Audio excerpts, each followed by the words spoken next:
duše moja Gospoda, blagosloven jesi Gospodi.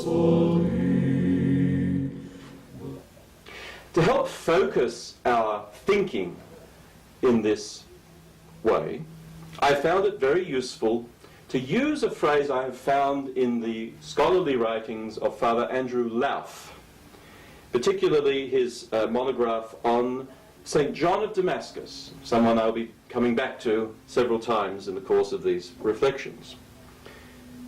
Now, Father Andrew says that the key to understanding the thought of St. John of Damascus, and I think also the key to understanding the entire theological tradition out of which St. John writes, particularly as that tradition understands what it means to be a human being.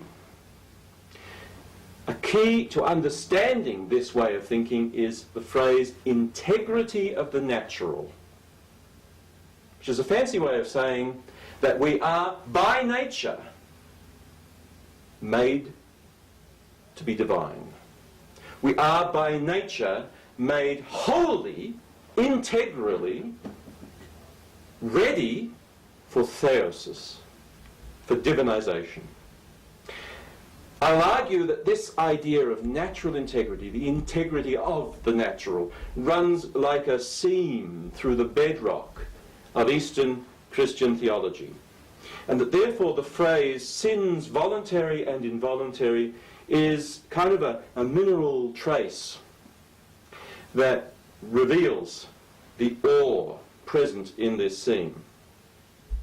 It helps us find a wealth of information about the Eastern Christian tradition, including how this tradition understands the relationships between nature and grace, freedom and necessity, will and intellect, as well as the role of prayer and asceticism and canonical discipline in living a life